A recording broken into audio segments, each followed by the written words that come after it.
Baik, saya mulai terlebih dahulu. Assalamualaikum warahmatullahi wabarakatuh. Alhamdulillahirrahmanirrahim. Wa bihi nasta'in ala umuri dunya wa din. Sayyidina wa maulana Muhammadin wa ala alihi wa sahbihi ajmain. Amma ba'd. Yang saya hormati Bapak Muhammad Taufik selaku pemateri kita pada pagi hari ini. Yang saya hormati Ibu Ketua dari Ibu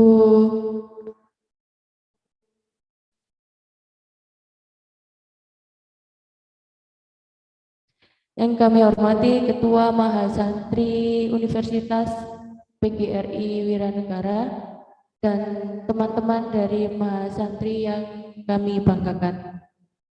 Puji syukur kehadirat Allah yang Maha Kuasa, karena atas limpahan rahmat taufik serta hidayahnya kita semua dapat berkumpul pada acara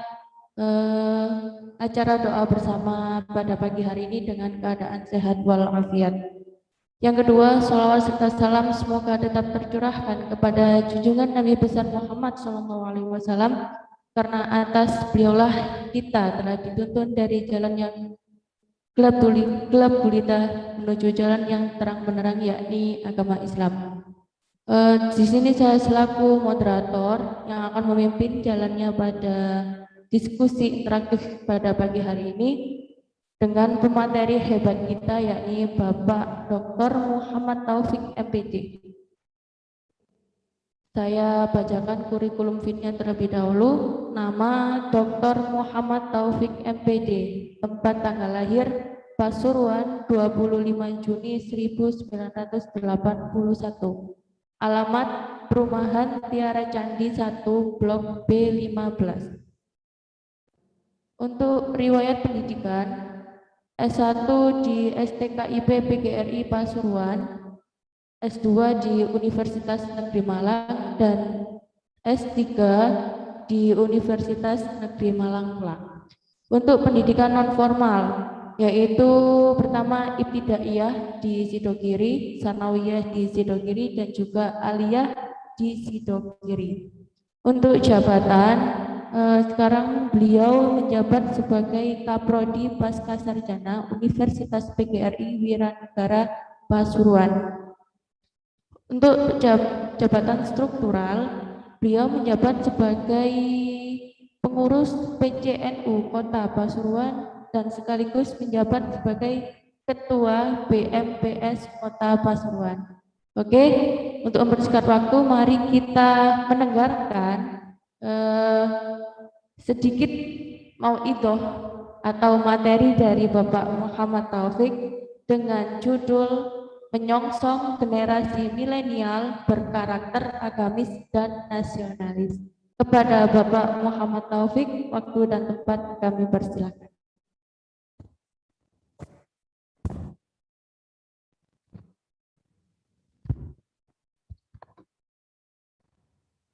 Assalamualaikum warahmatullahi wabarakatuh. Alhamdulillahi wa kafa, wassalatu ala nabiyil mustafa.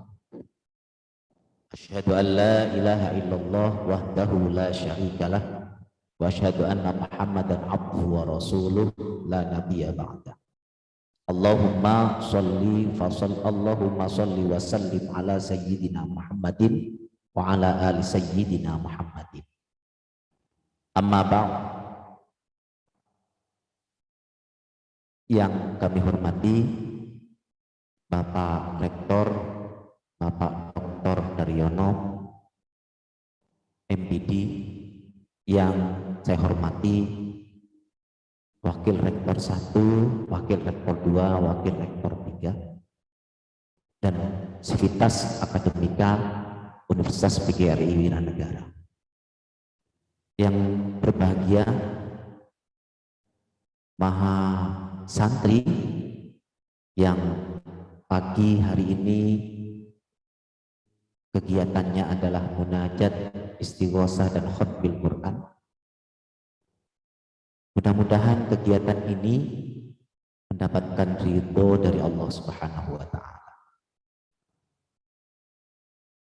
Puji syukur kita haturkan kepada Allah karena kita bisa melaksanakan acara ini pada awal pembelajaran, sehingga ini adalah sesuatu yang positif untuk melanjutkan kegiatan berikutnya.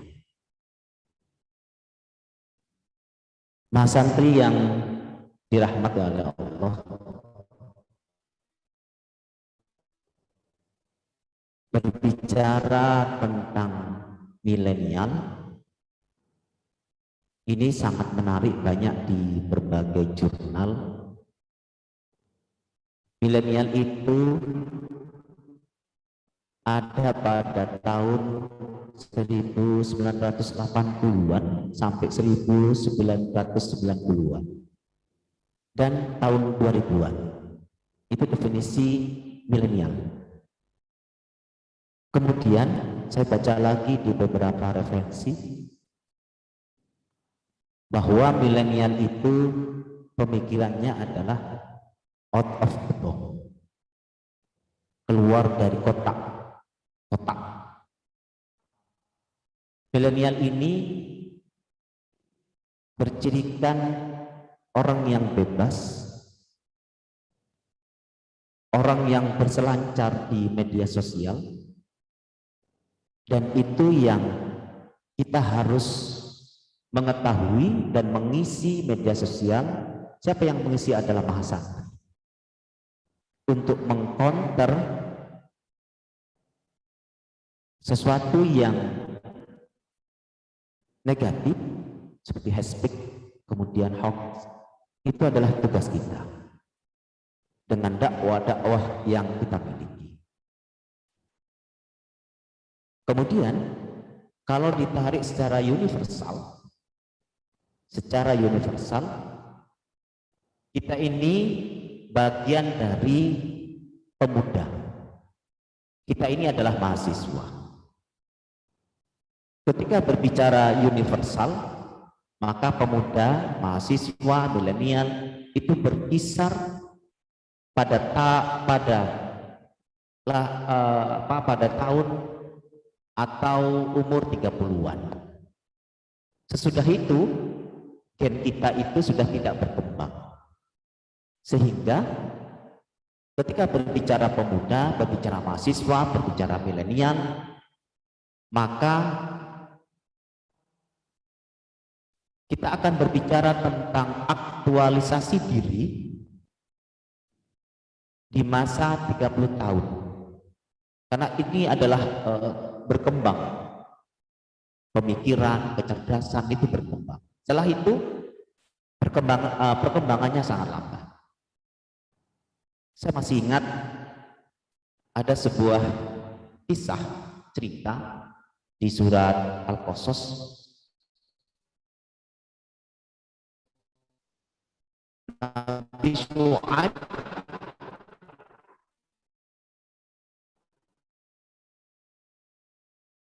itu punya anak putri 2, cantik semua. Ada yang mengembala, sibuk untuk kebutuhan minum, antrinya sangat panjang sekali. Sehingga ada seorang pemuda yang sangat tampan sekali menawarkan kepada putri Nabi Syuaib, dan pemuda menawarkan, "Mbak, apakah perlu bantuan untuk antri mengambil air?" Dan kedua putri Nabi Syuaib ini mengiyakan, antri. Ternyata siapa pemuda yang ganteng ini? Adalah Nabi Musa. Diambillah, kemudian diberi minum semua hayawan ternak yang diberikan, yang dibawa oleh putri dari Nabi Syuaib.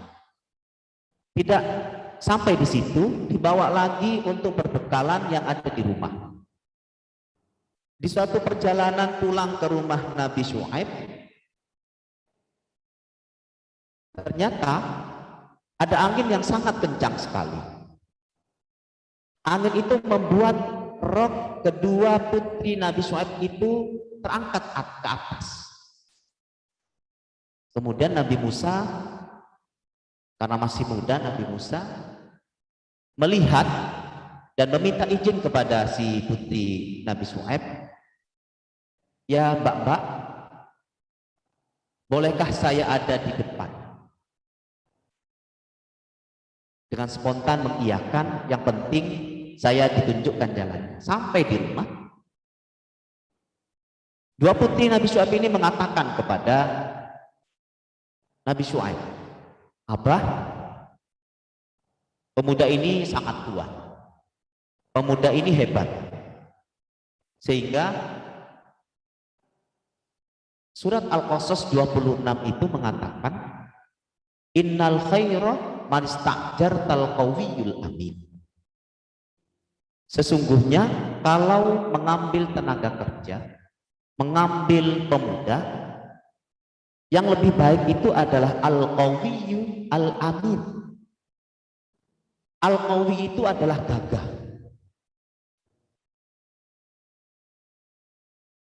Kita sebagai milenial, sebagai pemuda harus gagah,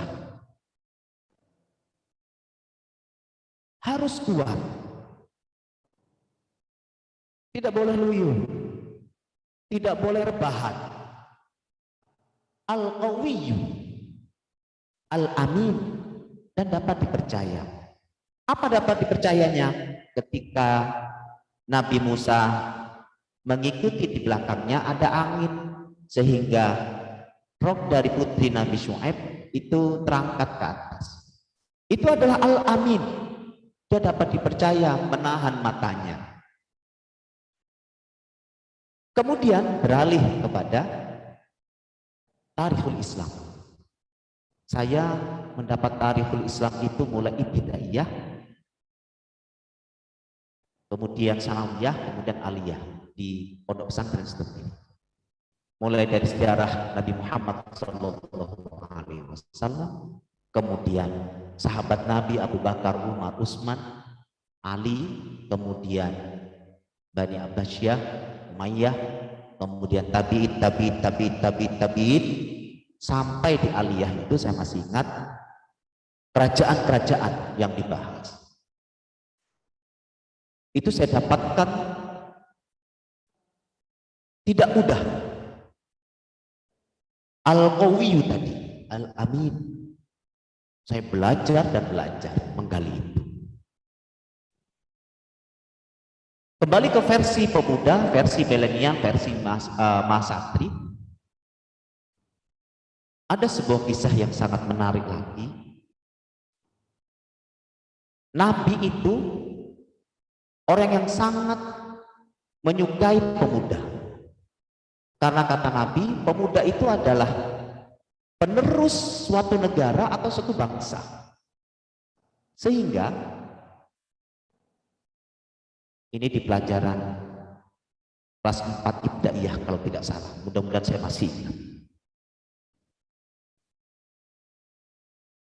Pemuda yang dipasrai panglima perang oleh Kanjeng Nabi itu pada waktu itu adalah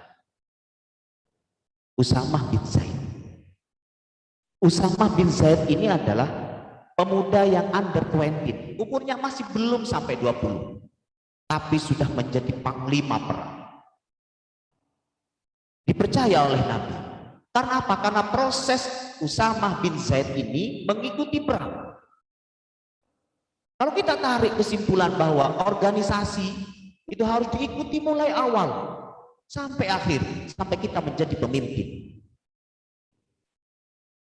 Banyak senior-senior yang tidak menerima tentang diangkatnya sebagai panglima perang Usamah bin Zaid. Beralih kepada sahabat Nabi Abu Bakar, saat Nabi wafat, Abu Bakar mempercayakan lagi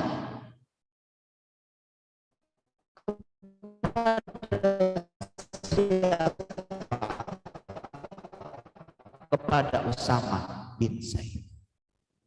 Kemudian kemajuan negara kita Pernah, ini kelas 5 kalau ya, ibtidaiyah. Pada waktu itu Ka'bah mau direnov, Ka'bah mau dibongkar, sehingga raja itu rebutan untuk memasang batu Hajar Aswad. Sudah, yang masang Hajar Aswad adalah saya, kata raja pada waktu itu. Nabi pada waktu masih muda, masih umur belasan. Kemudian tidak terima yang sponsor, karena dulu ada sponsornya juga. Yang mensponsori membangun itu tidak terima. Itu harus saya. Sehingga rebutan yang mau masang Hajar Aswad karena akan menjadi sejarah. Berikutnya membuat keputusan para pembesar-pembesar Quraisy pada waktu itu, siapa yang datang duluan di masjid ini, dia yang akan masang. Coba siapa yang tadi pagi yang datang duluan? Ternyata Muhammad ibni Abdillah membuat keputusan bahwa Muhammad belum jadi nabi. Muhammad adalah orang yang akan masang Hajar Aswad. Kemudian Nabi Muhammad sangat arif, meskipun masih muda tapi sangat arif. Beliau itu orang yang ditinggal oleh ayahnya ketika masih dalam kandungan. Apa ibarahnya ke belakang? Ibarahnya adalah Nabi Muhammad tidak bergantung kepada siapapun. Kepada ayah tidak. Ibu meninggal setelah 6 bulan apa 6 tahun. Masih kecil Nabi Muhammad, ditinggal semuanya, sehingga diasuh oleh Abu Thalib, Abdul Muthalib, dan berikut-berikut. Ini membuat isyarat bahwa Nabi Muhammad itu orang yang pemuda yang hebat, yang tidak tergantung kepada ayahnya. Banyak ibarah-ibarah seperti itu. Saya lanjutkan, Nabi Muhammad ambil surbannya, kemudian surban itu persegi 4, Hajar Aswad itu diletakkan di tengah oleh Nabi Muhammad. Oleh Muhammad kecil. Diangkatlah, pucuk yang sini raja, pucuk yang sini sponsor, pucuk yang sini adalah pembesar Quraisy. Yang ini Nabi Muhammad. Bareng-bareng bawa. Disitulah kearifan, kebijaksanaan seorang anak kecil namanya Muhammad ibni Abdillah. Peran pemuda ini sangat penting bagi negara kita. Kita ini adalah booming demografi. Kalau negara Barat, kalau negara Amerika, mereka kekurangan pemuda. Tapi negara kita booming demografi. Ini adalah sesuatu yang plus bagi kita.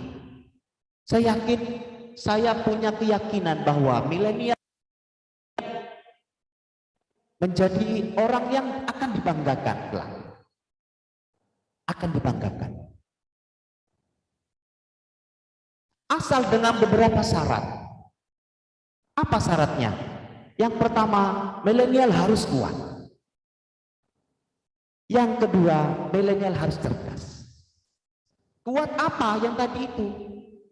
Kuat belajarnya, kuat fisiknya, tahan banting. Harus kuat, tidak boleh loyo, harus gagah. Itu milenial. Untuk apa? Untuk menjadi pemimpin berikutnya. Yang kedua, harus cerdas. Rekan-rekan semuanya, Mas Santri, cerdas ini apakah turunan, apakah dibuat? Ada cerdas yang turunan, ada cerdas yang dibuat secara teori. Cerdas turunan memang dia memang cerdas pemikirannya. Kalau cerdas yang dibuat karena dia memang belajar dari Allah. Orang pintar cerdas itu dibuat versi saya. Kalau tidak belajar maka tidak akan cerdas, tidak akan pintar. Intinya ada di belajar. Malam dibuka bukunya, berikutnya dibuka jurnalnya, dibuka Al-Qur'annya, dibuka hadisnya. Kalau sudah bisa baca kitab, dibuka kitabnya. Harus seperti itu setiap hari. Itu yang saya lakukan mulai kecil sampai hari ini. Kegiatan saya harus buka buku, buka jurnal, seperti itu terus. Karena apa? Karena ingin memberikan yang terbaik kepada anak-anakku semua, mahasiswa dan mahasiswa. Tidak lain. Yang saya dapatkan di kuliah, di pondok, itu adalah bermanfaat untuk mahasiswa, untuk masyarakat. Kemudian, jadi nggak perlu khawatir, Pak, saya nggak cerdas. Terus bagaimana kalau nggak cerdas? Jangan minder. Cerdas itu bisa dibuat dengan cara apa? Dengan cara belajar. Kecuali IQ-nya sudah 200 ya, itu tidak usah belajar. Cerdas itu seperti apa sih sebenarnya? Ada hal-hal ketika menjadi pemimpin, ada sesuatu yang sulit untuk dipecahkan. Orang yang cerdas bisa memecahkan. Dan yang bisa memecahkan tadi ada yang memang keturunan dan ada yang memang proses. Kalau saya menganalogikan adalah proses, karena cerdas itu adalah sebuah proses. Yang ketiga, jangan lupa teman-teman mahasiswa, iman. Apa iman? Sudah tahu semuanya. Ada 3 tadi. Yang pertama harus kuat, milenial. Yang kedua harus cerdas. Yang ketiga iman. Orang yang kuat, orang yang cerdas, kalau tanpa iman dia akan jadi monster. Sehingga 3 ini harus dimiliki oleh kita.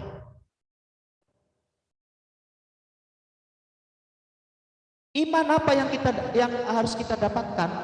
Dapatkan di mana? Ya mas santri, kuliah sambil mondok, itu yang harus kita dapatkan. Sehingga Pak, ketika tidak mondok bagaimana? Attitude yang harus disiapkan. Akhlakul karimah. Makanya kalau hadis yang ringan-ringan itu teman-teman, Nabi itu diutus untuk menyempurnakan akhlak. Ingat, rentetan ilmu itu sebenarnya ada di bawah. Yang pertama itu adalah iman, yang kedua akhlakul karimah, yang ketiga adalah ilmu. Perlu diingat, orang yang punya ilmu, kecerdasan tadi tanpa iman, maka dia akan jadi monster. Orang yang punya ilmu tapi tidak punya akhlak akan menjadi monster. Monster seperti apa? Taulah monster seperti apa? Tikung sana, tikung sini, diinjak temannya, begitulah monster itu. Tapi kalau orang yang punya ilmu disertai dengan akhlakul karimah, dengan iman, insya Allah selamat. Sehingga teman-teman semua di era sudah berganti ini, milenial akan berubah menjadi zilenial, ini harus ikuti. Saya yakin kalian akan menjadi orang yang hebat. Saya orang yang optimis dengan kalian, dengan mahasiswa, dengan pemuda, paling optimis dengan milenial ini. Karena negara kita akan maju dengan kita ini, milenial ini. Tidak usah takut dengan perubahan zaman. Kalau dulu industri 1.0 revolusinya ada di Eropa Inggris, itu lama untuk menuju ke 4.0. Tahun 90-an 4.0, kemudian pindah lagi sekarang mau ke 5.0. Tapi society, apa society? Human center. Apa human center? Berpusat pada diri seseorang. 5.0. Sehingga orientasinya adalah orientasi teknologi. Teknologi oriented. Kalau human center, maka fokusnya kepada teknologi oriented. Jangan lupa, kita sudah teknologi canggih. Sehingga kita semua menjadi pemegang kekuasaan besok. Mahasantri. Karena tadi itu, ketika kuat, cerdas, maka harus dibarengi dengan iman. Kalau sudah cerdas, kuat, iman, maka negara kita akan menjadi diisi oleh orang-orang milenial, menjadi negara baldatun thayyibatun wa rabbun ghafur. Itu mahasantri semuanya, mudah-mudahan sedikit manfaat. Saya mencoba untuk menggali yang ada di otak yang paling bawah sendiri untuk saya angkat ke atas, ternyata masih ingat. Tetap belajar, karena orang belajar itu tidak akan hilang ilmunya, tidak akan hilang, masih ada di otak yang paling bawah. Ingat-ingat, sering kalau kita apa yo, itu ada tertumpuk di paling yang bawah. Itu anak-anakku semua, nah santri sedikit, mudah-mudahan manfaat, mudah-mudahan barokah. Kalau ada salahnya mohon maaf. Wal afwa minkum. Assalamualaikum warahmatullahi wabarakatuh.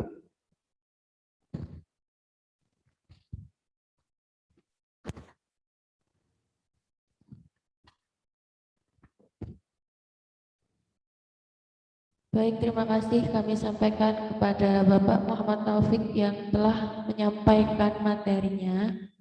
Langsung saja kita mulai sesi tanya jawab. Barangkali ada yang perlu ditanyakan kepada Bapak Taufik mengenai materi menyongsong generasi milenial berkarakter agamis dan nasionalis.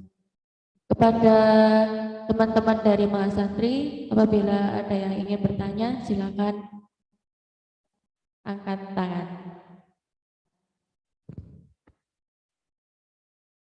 Oke, silakan.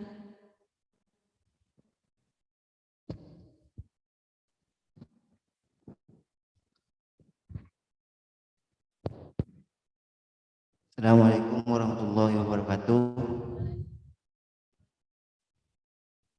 Perkenalkan, nama saya Ibrahim dari Prodi PPKN. Mohon bertanya untuk ke Bapak Taufik. Saya ingin bertanya, Pak, bagaimana cara kita untuk sebagai santri itu, kan kita selain sebagai santri juga sebagai mahasiswa. Kita itu harus juga harus berinteraksi juga dengan namanya mahasiswa, ya mahasiswa yang milenial gitu, Pak. Sedangkan kita sendiri itu dituntut untuk mengikuti kegiatan pondok juga. Jadi gimana sarannya untuk kita sebagai santri dan juga dalam kendala dalam perizinan juga dalam pondok pesantren. Kan takutnya nanti kita di sini dikira main-main gitu sama pihak pondok gitu. Mungkin di setiap ada acara mungkin bisa ada sesuatu yang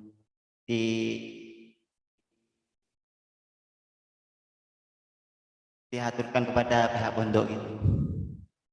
Mungkin itu saja yang saya sampaikan. Mohon maaf kalau ada kesalahan. Assalamualaikum warahmatullahi wabarakatuh.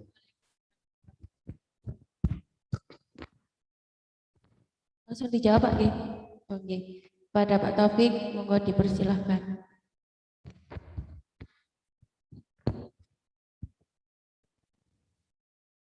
Mas Ibrahim. Mas Ibrahim.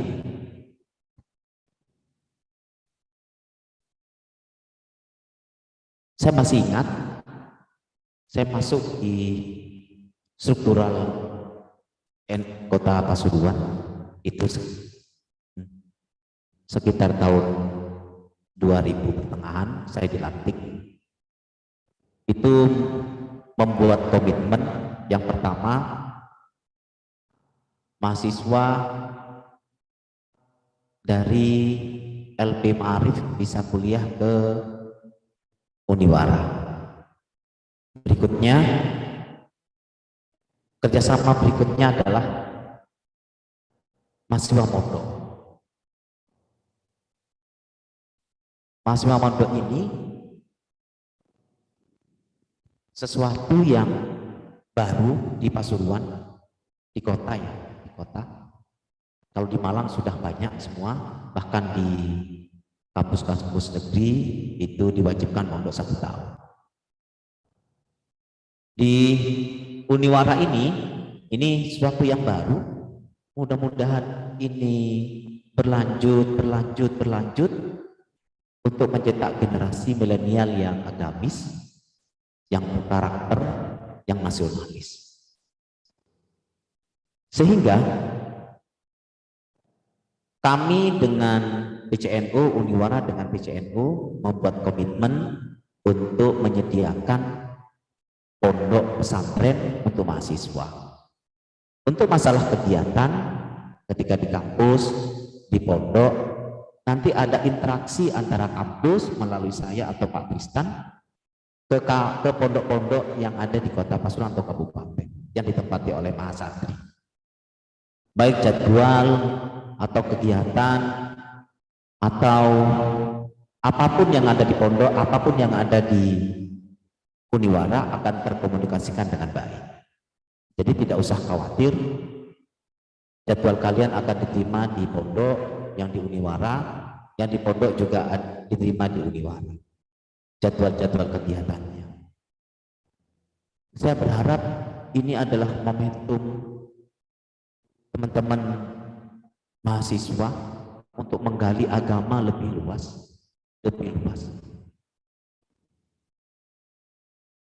Kalau kembali kepada materi tadi itu, Qawiyul Amin.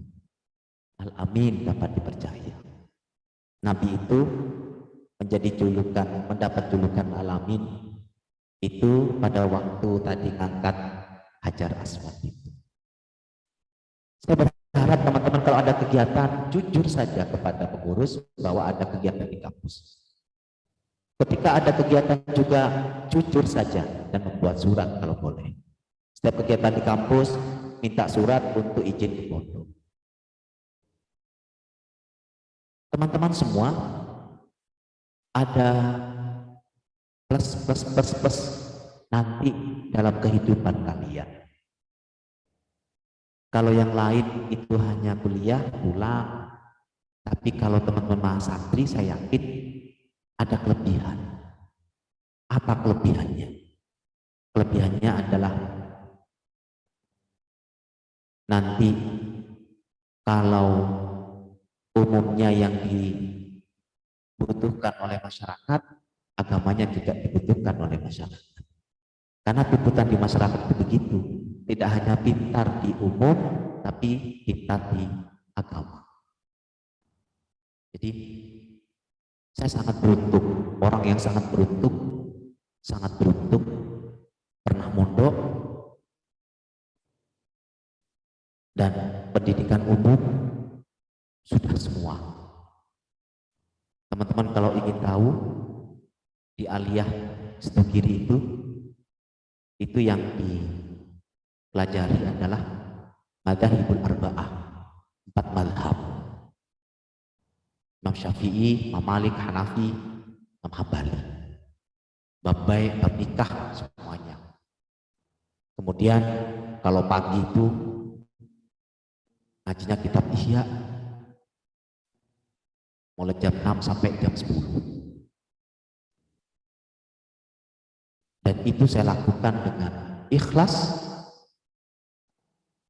dengan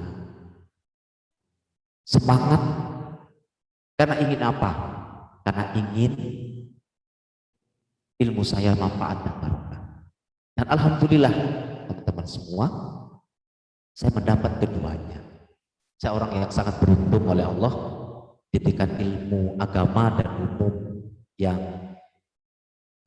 menurut saya itu sudah sangat tinggi menurut saya. Tapi tetap saya harus belajar terus. Kalau umumnya saya dibutuhkan menjadi kaprodi Paskah. Agamanya saya dibutuhkan untuk memimpin masyarakat. Saya punya masjid, saya punya santri. Disitulah buah dari saya belajar mulai kecil tidak pernah berhenti. Main-main sama. Pacaran tidak pernah. Benar teman-teman. Dan itu yang saya siapkan. Karena begini, mohon maaf. Kalau sudah pacaran itu nanti sudah ciuman dan yang lain. Kalau ciuman, saya masih ingat di pondok. Jangan sampai ciuman. Kalau ciuman itu bisa menghilangkan ilmu selama 40 hari. Itu saya sangat ingat. Sehingga saya ketika di kampus ini dulu, yang saya pegang adalah organisasi. Gak sempat pacaran.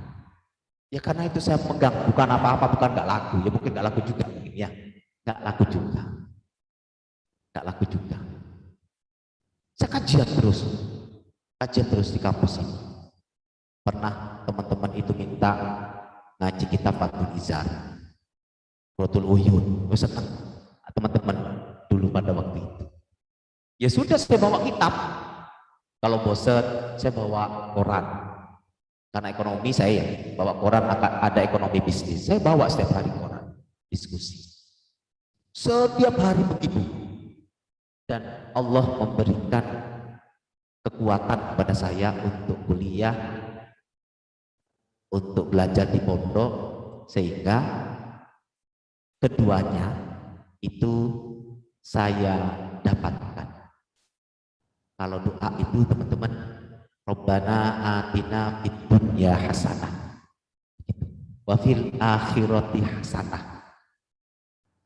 Jadi kita itu seimbang. Tidak boleh tidak imbang.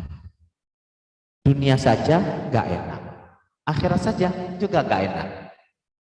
Kedua-duanya. Makanya sapu jagatnya itu ya doanya Rabbana atina fid dunya hasanah wa fil akhirati hasanah wa qina adzabannar.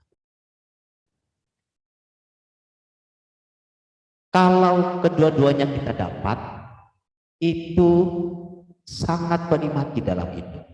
Sekeras apapun hidup itu, sehancur apapun hidup itu, pasti arahnya pasrah. Jadi pasrah arahnya. Seandainya mungkin kalau tidak pernah mondok, mungkin saya tidak seperti ini. Pegang masjid, santri, tidak seperti itu. Sehingga teman-teman ketika di kampus ada kegiatan amanah. Jadi pemimpin amanah. Sama santri ini amanah. Ini amanah, kerjakan. Maksimalkan. Tidak boleh tidak maksimal, maksimalkan. Semua energi itu harus kepada mas santri. Wajib. Ada teori teman-teman yang saya pegang ketika kuliah S2 itu. Saya baca kemudian begini. Ketika kamu memimpin organisasi, ketika kamu memimpin institusi, maka institusi itu harus ada di otak setiap hari. Juga pacaran loh. Kayak pacaran. Kan betina di otak rek. Dipikir terus. Ya. Yang ngono iku organisasi teman-teman. Bagaimana berinovasi, bagaimana mahasantri ini berjalan, tidak boleh macet, tidak boleh berhenti, tidak boleh. Inovatif, inovatif, inovatif, inovatif, terus inovatif. Harus terpikir di otak, tidak boleh dikeluarkan. Persis seperti orang pacaran, guys. Orang pacaran begitu, selalu di otak, jangan sampai diletakkan di belakang, nanti bisa dimarahi sama pacarnya. Ada di otak terus. Saya juga begitu, memimpin organisasi dari dulu. Bagaimana cara ini berkembang? Bagaimana cara ini ada kegiatan? Bagaimana ini ada regenerasi? Begitu terus dipikir. Sampai hari ini, saya tidak pernah meletakkan sesuatu yang menjadi amanah saya. Kalau di Paskah, Pendino upload Paskah sarjana. Karena di otakku di Paskah, Rek. Jadi otak ini Paskah, otak sama hati ini Paskah, teman-teman. Begitu. Tidak boleh sama punya usaha. Tidak boleh keluar dari pikiran kita usaha itu. Jangan sampai. Kalau sudah, maka usaha itu tidak akan berkembang. Amanah menjalankan ini. Jangan sampai ini tidak berjalan masa ini. Saya percaya teman-teman semua mungkin sudah pernah mondok, pernah di pondok pesantren. Ayo ajak teman-teman yang tidak mondok, bahwa mondok itu asik. Asik sekali. Karena saya lama di pondok. Gak pernah nangis, gak pernah. Gak ada sejarahnya saya nangis karena mondok. Bahkan terakhir itu saya pengen mondok lagi sama orang tua, diizinkan boyong dari rumah karena harus membantu ekonomi orang tua. Asik pondok, teman-teman, asik. Karena kemandirian yang akan timbul. Itu teman-teman. Yang penting sama ada kegiatan di kampus, jujur saja, al-amin tadi, al-qawiyul amin. Itu teman-teman semua. Tidak boleh bohong, tidak boleh ngapusi. Jadi harus al-amin. Fokuskan tenaga dan pikiran saudara, hati dan pikiran saudara untuk apa? Untuk tolabul ilmi, untuk mencari ilmu. Langkah dari rumah, jangan sampai lupa. Nawaitu ta'alluma lillahi likalimatillah. Saya mencari ilmu untuk menegakkan agama Allah. Begitu teman-teman semua. Itu yang saya lakukan. Jadi berangkat tolabul ilmi. Nawaitu ta'allum. Saya berharap teman-teman semua kedua-duanya dapat. Umum dapat, agama dapat di mahasantri. Berikan yang maksimal kepada pelayanan kepada yang lain, semua pengurus ini maksimalkan, mereka dapat pengajian kita apapun. Boleh teman-teman nanti mengundang saya untuk pengajian kita, boleh. Nanti kitabnya terserah, ditunjuk saja kitab apa. Musyafaqatul Qulub boleh, tentang sufi ya, boleh. Iya terlalu tinggi, hikam boleh, silahkan. Yang sederhana saja taklimul muta'alim boleh, atau tata krama apapun boleh. Saya siap bersedia untuk pengajian kita. Tapi kalau ada sama kiai, tambah sangat senang. Maka saya mau ikut nanti. Karena tidak boleh berhenti. Itu teman-teman semua. Silahkan kajian-kajian kitab, kajian-kajian umum, silahkan dilaksanakan oleh masa. Itu dari saya, teman-teman.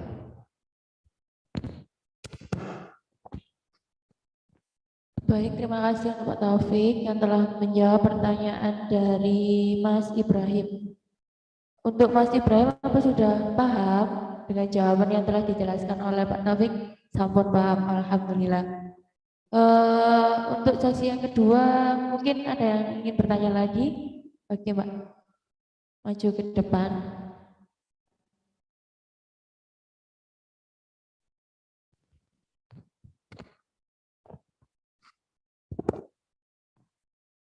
Assalamualaikum warahmatullahi wabarakatuh. Perkenalkan, nama saya Linda Maulidia dari Prodi Pendidikan Matematika.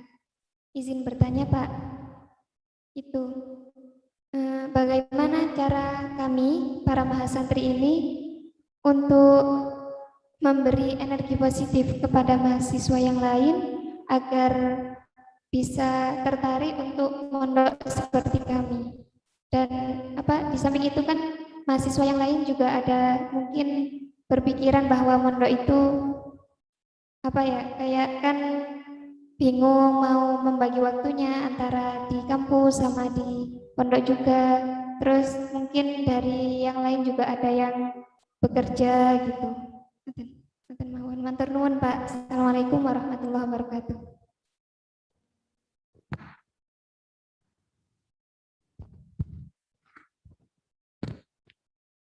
Teman-teman semua, untuk mencari narik orang dakwah, ini kan bagian dari dakwah. Dakwah itu boleh secara samar, boleh secara terang-terangan. Bagaimana dakwah kepada milenial hari ini? Ini sama-sama milenial, teman-teman. Saya yakin tahu. Untuk mengajak mereka untuk mondok. Sering-seringlah teman-teman semua, sering-seringlah mengadakan pengajian kita. Kitab yang menarik untuk mereka tentang babul haid, babul nifas. Tarik saja. Loh, saru? Enggak saru. Mengasihkan, teman-teman. Ajak saja mereka. Terang-terangan boleh, samar boleh. Tapi jangan serius-serius, teman-teman, ngajaknya.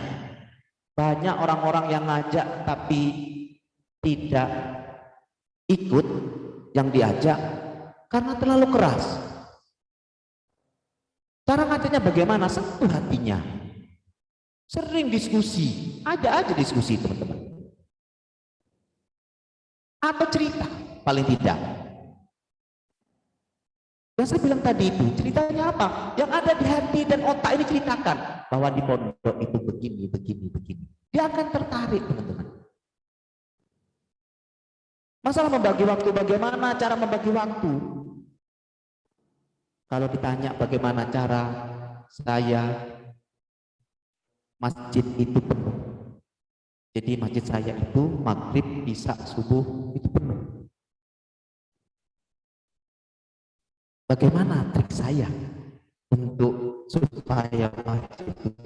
Tapi bukan bangga, bukan kebanggaan, bukan.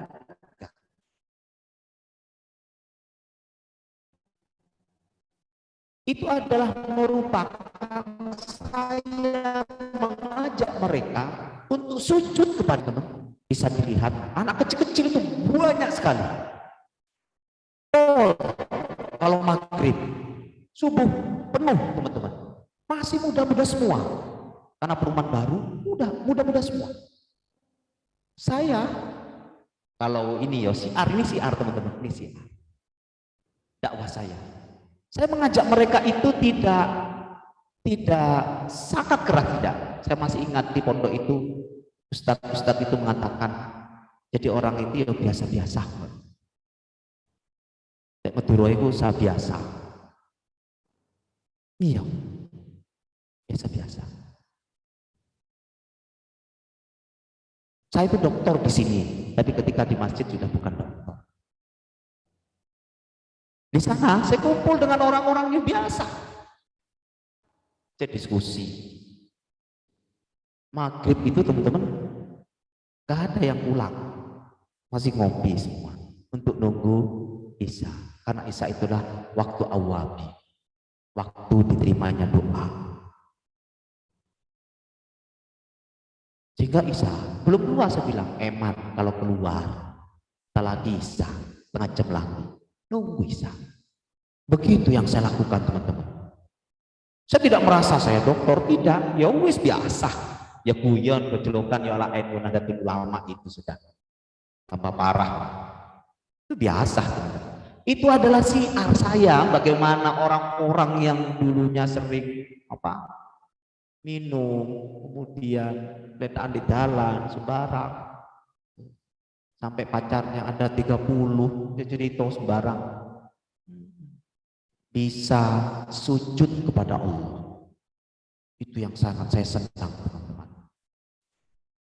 Itu dakwah, tak buat selengean dakwah saya, teman-teman. Tapi mereka nggak tahu kalau saya itu dakwah saya. Alhamdulillah, maghrib penuh sekali, teman-teman. Dan memang saya harus merumati, nggak boleh meninggalkan. Jadi begitu, teman-teman, dakwah itu. Ceritakan saja ke teman-teman yang lain, ajak mereka secara samar atau secara terang-terangan, sehingga teman-teman semua dakwah kita sampai. Saya yakin teman-teman semua ini adalah pejuang, teman-teman. Tanamkan pada diri kita bahwa kita pejuang. Untuk masalah waktu, waktu bagaimana cara membagi waktu, teman-teman. Saya pengen tahu sebenarnya sesibuk apakah kalian untuk urusan ilmu,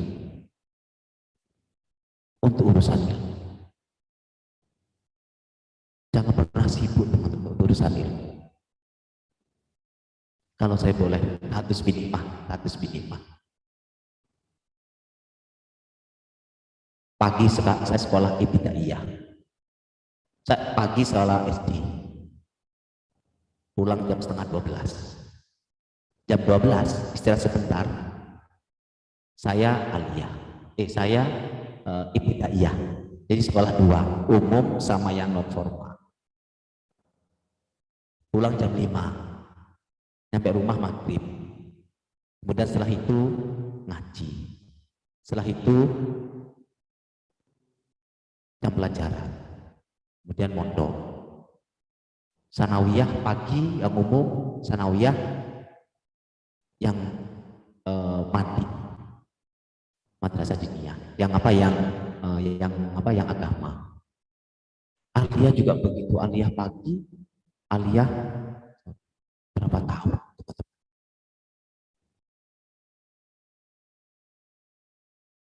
Jadi jangan pernah sok sibuk lah. Saya yakin milenial ini yang tangguh. Saya bilang tadi, qawiyun, amin. Jadi gagah, kuat, itu penting. Gak boleh loyo. Saya tidak melarang teman-teman sekarang untuk megang HP, karena zamannya sekarang habis. Tapi yang positif, banyak hal-hal yang harus dibaca. Oh dulu, mungkin kalau sekarang sulit baca kitab karena selalu pegang HP. Jadi begitu. Jangan sok sibuk. Biasa-biasa wae. Jadi orang biasa wae, seberapa pangkatmu jadi orang biasa. Akhlakul karimah dipegang. Jadi begitu, teman-teman semua, itu harus mohon maaf betul. Itu adalah yang saya lakukan. Saya tidak berhenti sampai di sini, teman-teman. Ada hal besar yang saya inginkan untuk ke depan. Karena milenial tadi. Tapi rahasia ke depan seperti apa? Nanti ditunggu saja seperti apa. Jadi mulai kecil itu pingin ilmu. Sekarang kalau sudah punya ilmu, ya pingin apa berikutnya. Itu adalah rahasia saya dengan Allah. Saya punya hal besar yang selalu saya panjatkan di malam hari. Itu dari saya, teman-teman. Jangan sok sibuk jadi orang itu biasa-biasa. Aklu, kalau di pasca ya biasa ya Kak sombong, biasa.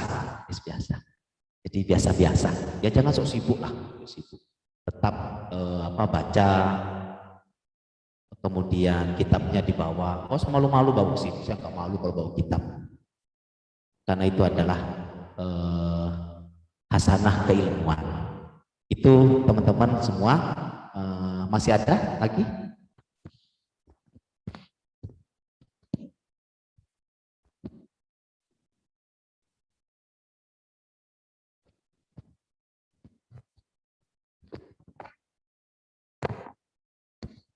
Assalamualaikum warahmatullahi wabarakatuh. Perkenalkan, nama saya Siti Madian dari Prodi PPKN. Izin bertanya, Pak. Saya mau bertanya, Pak. Kan di era milenial sekarang itu sudah memasuki era 4.0. Sedangkan untuk santri kan masih sangat terlambat dalam hal teknologi. Contohnya keterbatasan waktu dalam belajar, lewat daring mau seleksi di internet, terbatasnya waktu dalam peminjaman HP dan lain-lainnya. Padahal Kementerian sudah menyiapkan santri untuk menyambut revolusi industri 4.0. Dan juga kenapa santri masih disuruh untuk berfokus memilih salah satu dari pilihan kedua tersebut seperti kampus atau mondok? Mohon jawabannya, Pak. Assalamualaikum warahmatullahi wabarakatuh.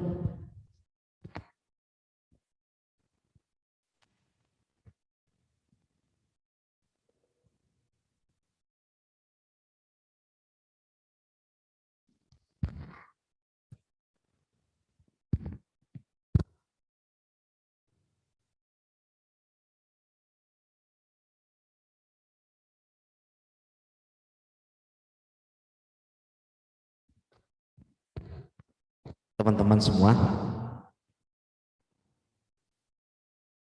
kalau ilmu agama itu perlu sanad.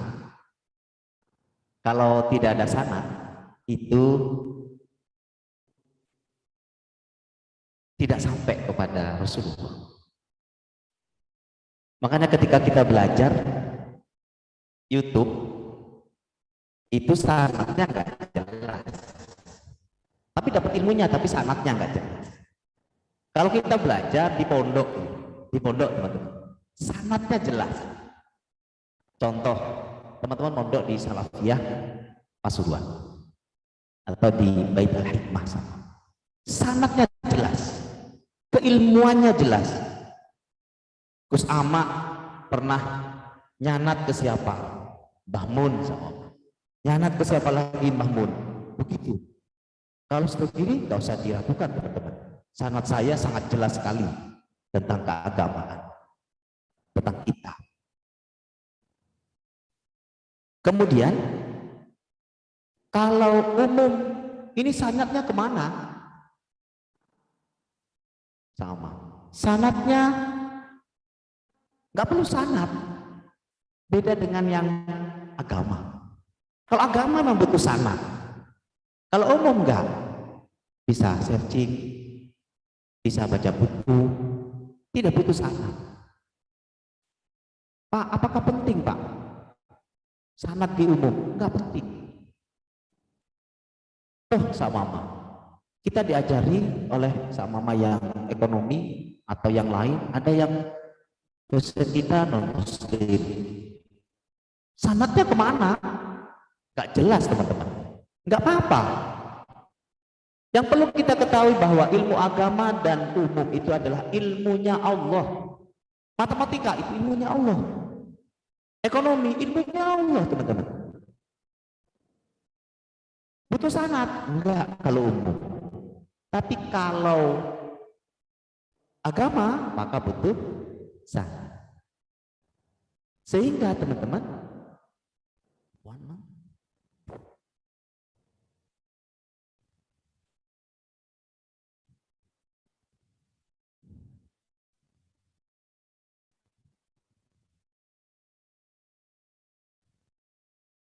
sehingga ketika milenial itu belajar tentang umum dan agama, yang pas, yang umum itu adalah nggak apa-apa searching buku, nggak apa-apa.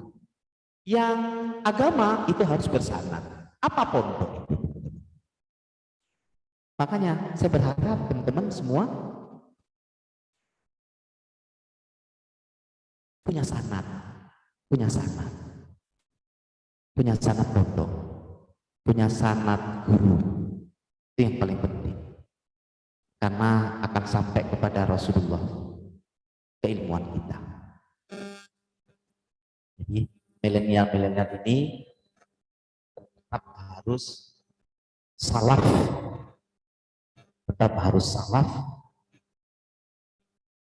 untuk mendapatkan ilmu yang barokah.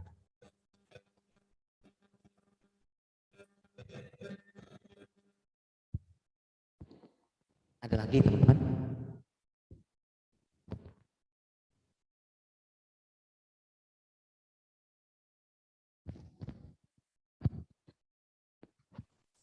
Ada pertanyaan di chat, Pak, di chat Zoom.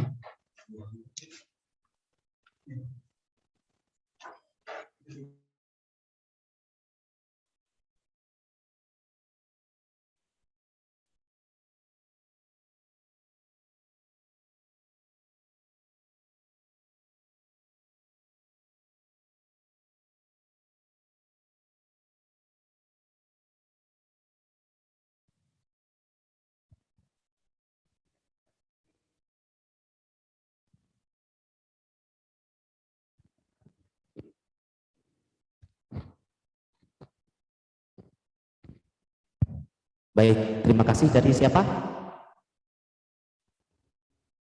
Wadatul. Mbak Wadah, ketika ada kegiatan antara pondok dan uniwara, jadi pilih prioritas. Mana yang diprioritaskan? Kita sekarang sudah mulai harus memilah mana yang prioritas bagi kita, mana yang tidak. Ketika di kampus itu keberadaannya, kegiatan itu kita sangat penting, kita harus pilih kampus. Kegiatan di pondok, ngaji kitab, bisa kita tunda, karena berikutnya ada. Tapi ketinggalan bab biasanya. Sehingga kita harus bisa memprioritaskan diri. Mana yang harus kita dahulukan. Bab pondok sama apa? Di pondok, di kampus kita tidak penting sama apa? Kita ngaji kitab saja. Kita ngaji kitab saja. Kalau waktunya tidak bersamaan, ya harus diikuti semuanya. Kalau yang bersamaan, silahkan prioritas. Saya yakin teman-teman tahu semua mana yang prioritas, mana yang tidak. Oh, di kampus itu membutuhkan saya. Tapi jangan ada embel-embel, karena ada yang dilirik sama mama. Nah, ke kampus jangan. Itu sudah di luar nalar, teman-teman, di luar hati, teman-teman. Karena ingin keluar, itu sudah tidak al-amin tadi. Tidak dapat dipercaya hati kita, teman-teman. Sebenarnya kita ini kan di hati sebenarnya, teman-teman. Orang itu melihat hati. Jangan membohongi, sering membohongi diri kita. Makanya dipeganglah ucapan saya itu. Jadi orang itu biasa-biasa. Sak pangkatmu, sak bukuromo, jadi biasa-biasa. Harus biasa-biasa. Yang mentang-mentang ustaz, mentang-mentang doktor, so. Biasa-biasa. Ya wis guyon, mahasiswa wis biasa. Pokoknya lama mahasiswa ini. Ya.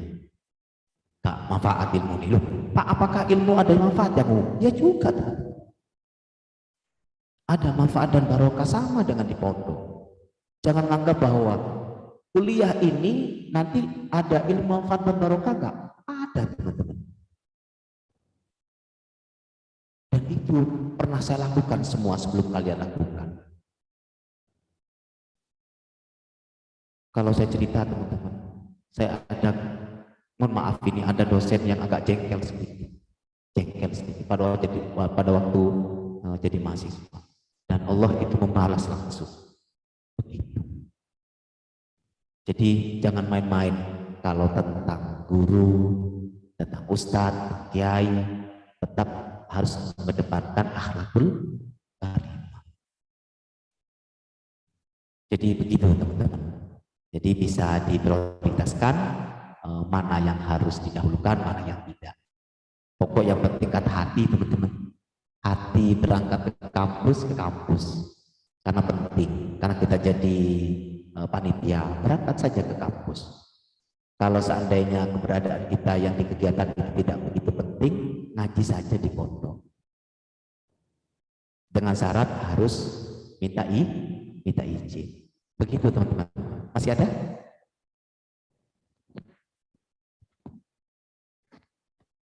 Mungkin dari teman-teman ada yang masih kurang paham dan mau ditanyakan kepada Bapak materi kita. Mungkin ada.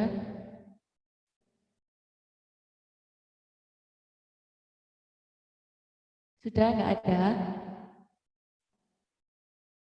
Oh iya, silakan.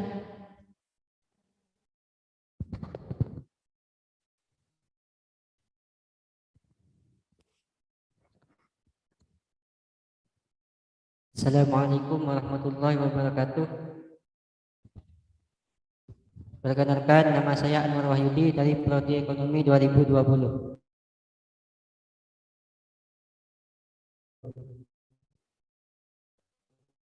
Materi tadi kan tentang milenial. Jadi yang pondokan misalnya sudah pondok salaf yang sudah dekat dengan kitabnya gitu. Apakah masih perlu mengikuti zaman yang sekarang? Kan zaman milenial itu terkenal dengan teknologinya. Apakah perlu? Yang kedua yang perlu saya tanyakan di sini terkait dengan kendaraan yang jauh-jauh, misalnya terutama yang perempuan yang untuk berangkat ke kampus, yang enggak, khususnya yang enggak ada kendaraan. Menurut dengan terima kasih. Assalamualaikum warahmatullahi wabarakatuh.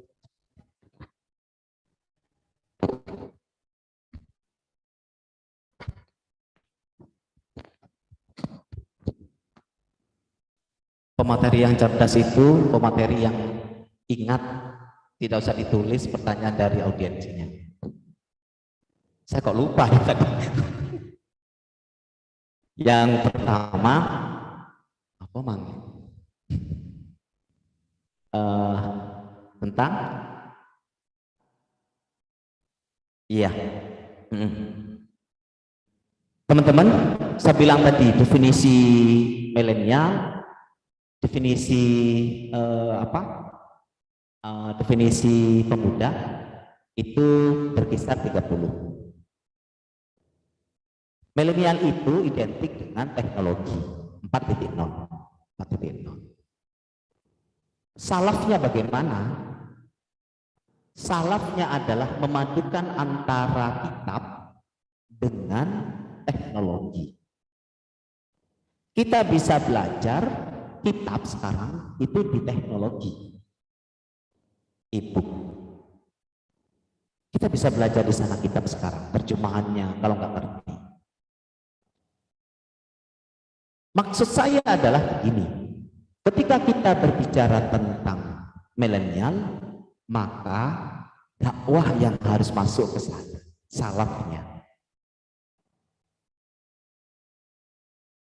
Teman-teman, saya adalah penggiat media sosial yang sangat aktif.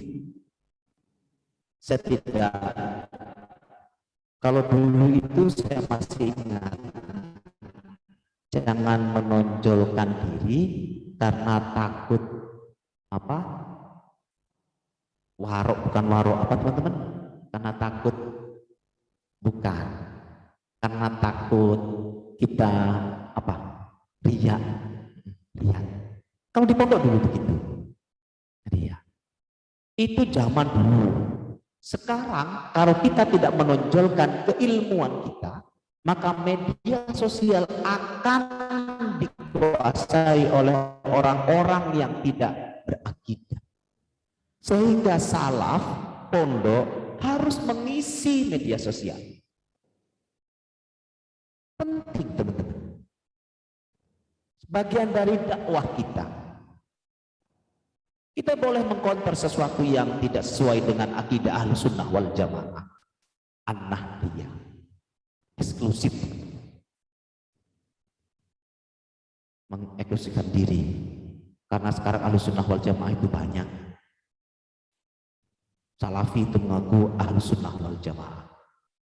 Sehingga kita nambah Ahlus Sunnah wal Jamaah An-Nahdiyah, eksklusif.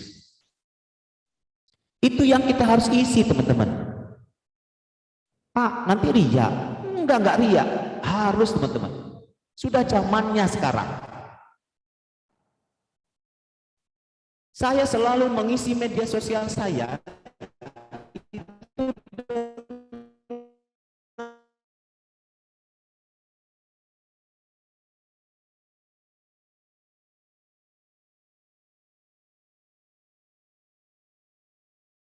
dengan cara yaitu kadang sholawat. Orang yang melihat itu, tapi ini rahasia, teman-teman. Itu siar saya. Itu siar, bukan sombong, Peter ngaji. Bukan, teman-teman. Kitab bukan. Itu siar. Siar saya supaya orang-orang diingatkan bahwa ngaji itu penting. Bukan saja fit dunia saja, tapi wafil akhir. Itu penting, teman-teman. Setiap hari silakan update media sosial yang milenial pondok, kegiatan pondok. Ada teman ngaji kiai, foto saja kiai itu, update apa di upload di story WA. Ngaji tentang i'anatul thalibin. Enggak apa-apa. Ria, enggak ria. Biar ada ketertarikan orang yang melihat ke kalian. Begitu, teman-teman, itu siar. Makanya dakwahnya orang itu macam-macam. Ada yang kasar, haram, yang nggak ada yang ikut, teman-teman. Saya murah lah sedikit. Contoh, teman-teman, siar saya contoh. Orang kalau melahirkan itu kan menyusui, melahirkan, kemudian dia tidak bisa puasa. Itu kan harus bayar fidyah dengan bayar wajib mengkotong. Kan begitu. Ada yang tanya ke saya, Ustaz, fidyah sama kodok ini tidak bisa dilakukan oleh istri saya. Saya tanya kepada Ustadz yang sebelah, itu wajib. Saya bilang, enggak lah, bayar fidyah saja. Saya katakan begitu, karena itu pertanggungjawaban saya kepada Allah, teman-teman. Karena saya dulu pernah di pondok itu, ada tekstual, ada kontekstual. Pengkajiannya, tekstual dan kontekstual. Kontekstual itu ada kasus yang sama, tapi perlakuannya berbeda. Itu namanya kontekstual. Tekstual itu adalah hadis yang langsung turun, teman-teman, dan itu dibuat pegangan biasanya. Padahal berikutnya ada kasus yang lain, itu namanya kontekstual. Itu tahun 96 itu sudah mengkaji itu saya, teman-teman. Sehingga saya lanjutkan, teman-teman. Ini jamaah ini tanya, berikutnya Tat, hamil lagi. Hamil, nggak sempat mengatur lagi, teman-teman. Menyusui, sudah nggak kuat. Sudah. Saya tanya lagi, harus wajib puasa, kapan puasanya? Nyusoni 2 tahun, 2 anak. Berikutnya sampai anaknya 5, teman-teman. Saya bilang, nggak wajib, fidyah saja. Saya tunggu nanti berikutnya, kalau sudah tidak punya anak ke saya, berapa bulan tidak puasa. Ya selama berapa, 5 itu berarti 5 bulan, teman-teman ya. Ya wis, itu diganti. Gak tekonang aku kok. Begitu, teman-teman. Oh, berarti nggak wajib mengkodoi puasanya. Saya bilang nggak wajib. Saya nyusoni nggak wajib ya apa? Tak kok bayar fidyah, bayar fidyah. Nah, kok lewat leren, lekatnya ngaku aku sing nyanggu. Bojomu yang kok ganti poso 5 bulan. Yo, puasa Ramadan yang anak pertama, puasa Ramadan anak kedua, puasa Ramadan anak ketiga, 4 dan 5. Poso. Kan gitu teman-teman. Jadi jangan terlalu fanatik, haram dikit haram. Itu dakwah teman-teman, dakwah saya, syiar saya. Jadi tidak begitu keras karena saya tahu kontekstualnya. Sehingga teman-teman semua jangan terlalu, maka saya bilang biasa-biasa, biasa-biasa. Yo biasa-biasa yo mang, tak haram. Jangan makan di masjid haram. Defini masjid itu kan harus tahu teman-teman. Induk itu di mana? Ya, balkon itu di Imam Syafi'i itu seperti apa, Imam Hanafi seperti apa. Karena kita ikut Syafi'i yang tidak boleh makan itu di apa induk itu, yang di sini boleh. Begitu di teras. Jadi siar itu teman-teman, siar itu harus halus dan menyentuh. Kalau kalian ingat ada seorang ustadz yang sangat keras, satunya sangat lunak. Contoh ditanya begini, kurban itu kalau sapi untuk 7 orang, ya sapi 7 orang. Kalau kambing 1. Tanya, mungkin pernah dengar cerita ini, guyonan, tapi mengibarahkan teman-teman ini ada suatu yang dakwah yang sangat lunak. Yang 1, nggak boleh kalau nambah, Kiai saya itu punya sapi 1 untuk anak dan istri semuanya 7, tapi ada anak yang kecil, masih kecil, anaknya anak saya masih kecil baru lahir, boleh Kiai 8? Boleh. Kalau saya mang Kiai mas itu gak boleh, karena sudah standar teman-temannya, sudah standar 7 itu untuk sapi 1 untuk orang 7. Kemudian teman-teman ke Kiai satunya, ya apa Kiai? Boleh. Jadi 1 sapi untuk 8 orang boleh. Yang sana nggak boleh. Boleh. Ya sekarang mana sapimu? Ini Kiai, naik semua. Naik semua. 7 orang. Yang kecil mau naik, nggak boleh sama Kiai. Nggak boleh, harus naik sendiri. Nggak nyampe. Terus bagaimana Kiai? Tambahin kambing 1 di bawah. Biar naik ke kambingnya, baru ke sapinya. Beli kambing, ya sudah. Berarti sapi untuk orang 7, anaknya kayak apa? Kambing yang kecil. Gitu teman-teman. Itu adalah hal dakwah teman-teman yang kami lakukan. Jadi tidak keras, ya tidak terlalu lunak. Sehingga teman-teman kita menjadi orang yang disenangi oleh orang-orang. Begitu teman-teman. Ada lagi?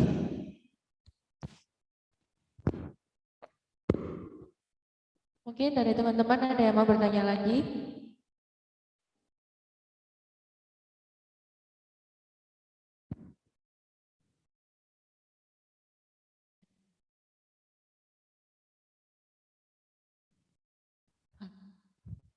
Terima kasih kami sampaikan kepada Dr. Muhammad Taufik yang telah menjelaskan dan menjawab materi dengan sangat lugas.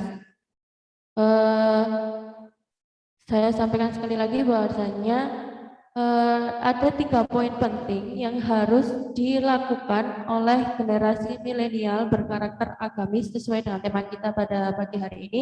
Yang pertama, generasi milenial itu harus gagah atau kuat. Gagah atau kuat ini berarti dalam hal belajar atau dalam hal fisik. Yang kedua yakni harus cerdas atau fatona, dan yang terakhir yaitu harus dilandasi dengan iman, karena sesuatu yang tidak dilandasi dengan iman maka akan layaknya akan seperti monster dan akan membahayakan. Oke? Itu penjelasan dari saya. Kita tutup acara pada pagi hari ini. Saya selaku moderator memohon maaf apabila ada kesalahan kata yang kurang berkenan di hati teman-teman semua. Wallahu muwaffiq ila aqwamit thoriq. Wassalamualaikum warahmatullahi wabarakatuh.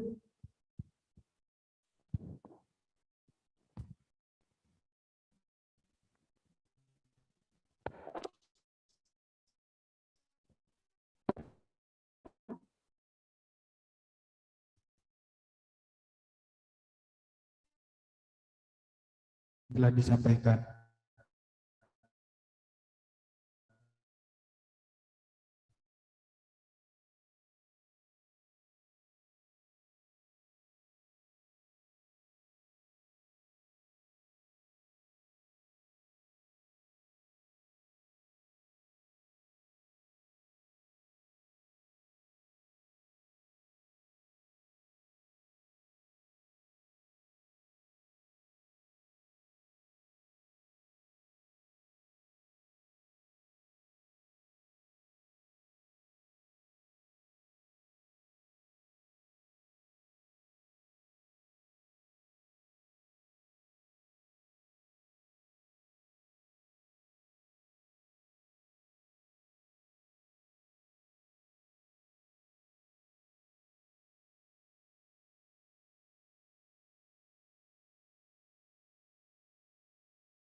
Hamdan syakirin, hamdan na'imin, hamdan yuwafi ni'amahu wa yuwafi mazidah.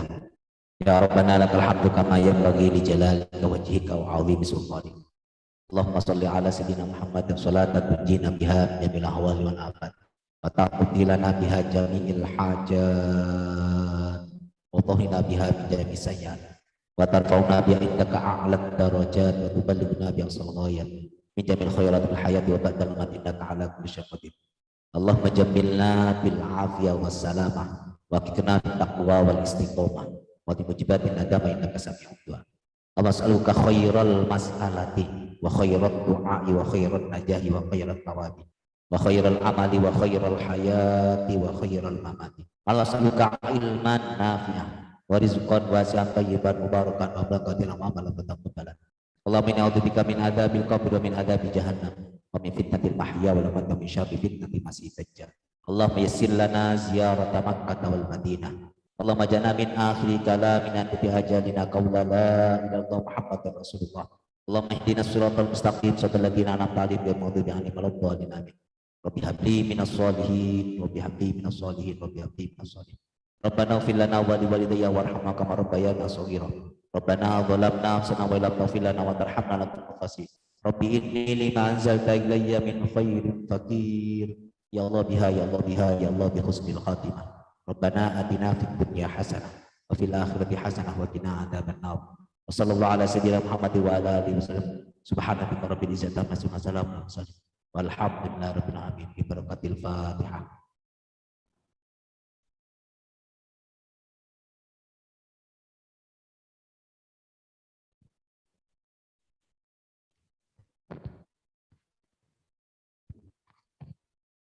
Dengan berakhirnya doa tadi, maka berakhir pula lah acara pada siang hari ini. Kami selaku pembawa acara, manakala dari awal hingga akhir acara terdapat banyak kekurangan, kami mohon maaf yang sebesar-besarnya.